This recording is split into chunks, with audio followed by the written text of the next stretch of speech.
Assalamualaikum warahmatullahi wabarakatuh. Anak-anakku SMP kelas 9, kembali kita belajar pendidikan agama Islam dan budi pekerti dengan tema dahsyatnya persatuan dalam ibadah haji dan umroh. Baiklah, kita awali pembelajaran dengan membaca basmalah. Bismillahirrahmanirrahim. Sebagai rukun Islam yang kelima, haji memiliki pengertian secara bahasa adalah sengaja untuk pergi atau berkunjung. Sedangkan makna menurut istilah, haji adalah mengunjungi atau menziarahi Baitullah di kota Mekah Al-Mukarramah semata-mata untuk beribadah kepada Allah Subhanahu wa Ta'ala dalam waktu yang telah ditentukan dan sesuai dengan syarat dan ketentuan yang telah ditetapkan. Allah Subhanahu wa Ta'ala telah menetapkan di dalam Al-Quran, walillahi 'alan nasi hijjul baiti man istata'a ilaihi sabila. Mengerjakan haji adalah kewajiban manusia terhadap Allah, yaitu bagi orang yang mampu mengadakan perjalanan ke Baitullah. Hukum melaksanakan ibadah haji menurut ijma ulama adalah fardu, dan wajib ini berlaku bagi orang yang mampu sekali seumur hidup. Syarat bagi seseorang untuk bisa melaksanakan ibadah haji yang pertama adalah dia haruslah beragama Islam. Yang kedua, dia sudah mencapai usia balik yang ditandai dengan mimpi basah bagi seorang pria atau menstruasi bagi wanita. Syarat yang ketiga, orang tersebut sehat secara fisik dan sehat secara mental. Syarat yang keempat adalah mampu baik dalam hal harta kekayaannya untuk memenuhi kebutuhan biaya pergi ibadah haji, serta tidak memiliki kewajiban-kewajiban lain atau hutang. Yang kelima, orang tersebut merdeka, bukan seorang budak atau hamba sahaya, dan dia mampu memenuhi kebutuhannya sendiri. Selanjutnya adalah rukun haji. Rukun haji adalah perbuatan, baik itu lisan, hati, ataupun badan, yang harus dilakukan seorang yang sedang melakukan ibadah haji. Dan jika dia tidak melaksanakan tersebut, rukun itu tidak bisa diganti dengan yang lain atau membayar dam. Rukun haji yang pertama adalah ihram, yaitu berniat akan melakukan ibadah haji dengan menggunakan kain ihram. Rukun haji yang kedua adalah wukuf, yaitu hadir di padang Arafah mulai matahari tergelincir pada tanggal 9 Dzulhijjah sampai dengan terbit fajar pada tanggal 10 Dzulhijjah.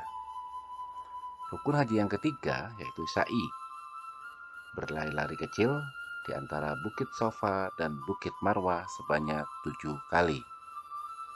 Selanjutnya adalah tawaf, yaitu mengitari Ka'bah sebanyak 7 kali putaran dengan posisi Baitullah berada di sebelah kiri orang yang melaksanakan tawaf dan dimulai dari Hajar Aswad.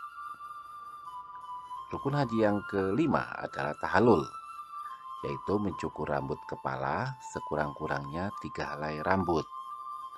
Dan rukun haji yang terakhir adalah tertib, yaitu mengerjakan semua rukun haji dengan berurutan. Selanjutnya kita pelajari wajib haji. Wajib haji adalah segala sesuatu yang wajib dikerjakan oleh setiap muslim yang sedang melaksanakan ibadah haji. Dan jika ditinggalkan, maka ia harus membayar denda atau dam.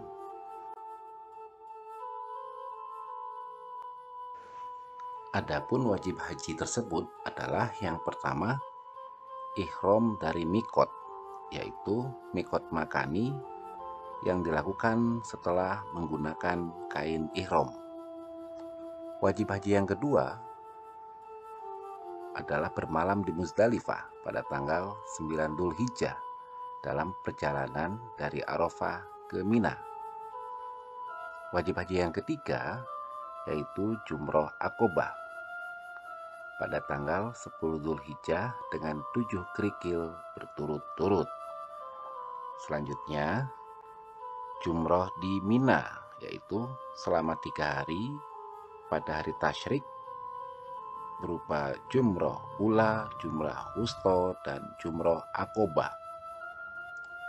Wajib haji yang kelima adalah bermalam di Mina pada tanggal 11, 12, dan 13 Dzulhijjah atau pada Ayyamul Tasyrik.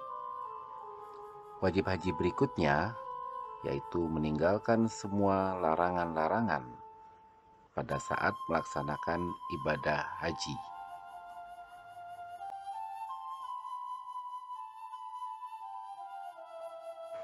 Hal-hal yang disunahkan ketika melaksanakan ibadah haji antara lain: yang pertama, mandi ketika akan ihram.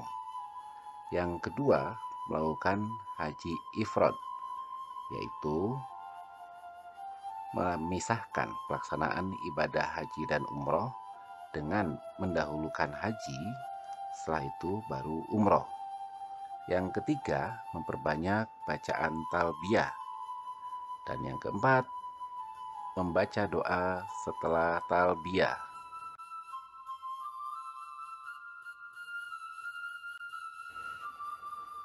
Pada saat ibadah haji juga disunahkan melakukan tawaf kudum ketika masuk di Masjidil Haram. Selanjutnya, memperbanyak bacaan zikir dan doa. Sunnah haji yang lainnya adalah minum air zam-zam yang telah disediakan di sekitar Masjidil Haram ataupun di Masjid Nabawi Madinah. Berikutnya, disunahkan pula sholat 2 rakaat setelah melaksanakan tawaf.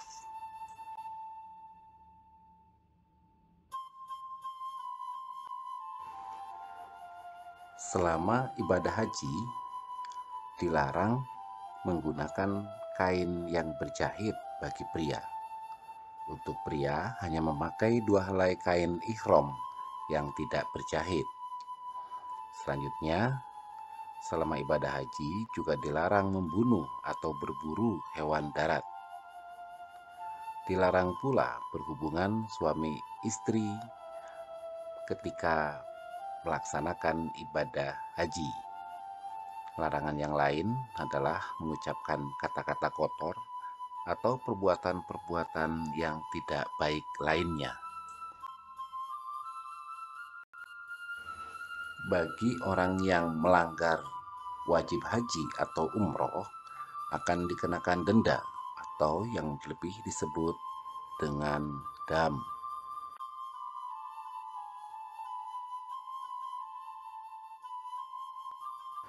Selain ibadah haji, ada pula ibadah umroh, yaitu mengunjungi Baitullah untuk beribadah. Perbedaannya dengan haji terletak pada waktu pelaksanaan dan beberapa ibadah dalam haji yang tidak dilaksanakan dalam ibadah umroh.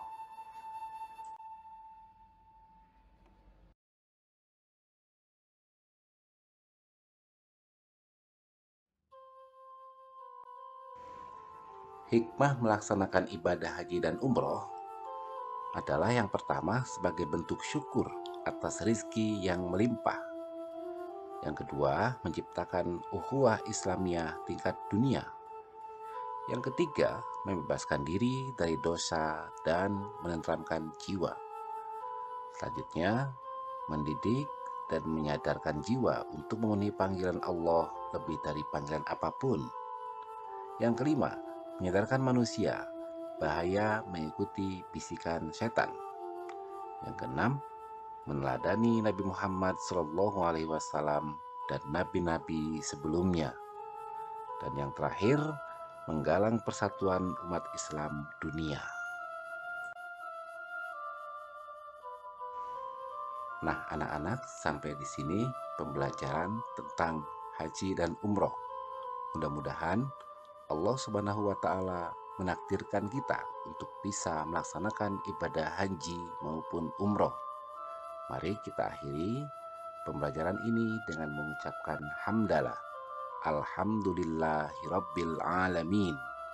Assalamualaikum warahmatullahi wabarakatuh.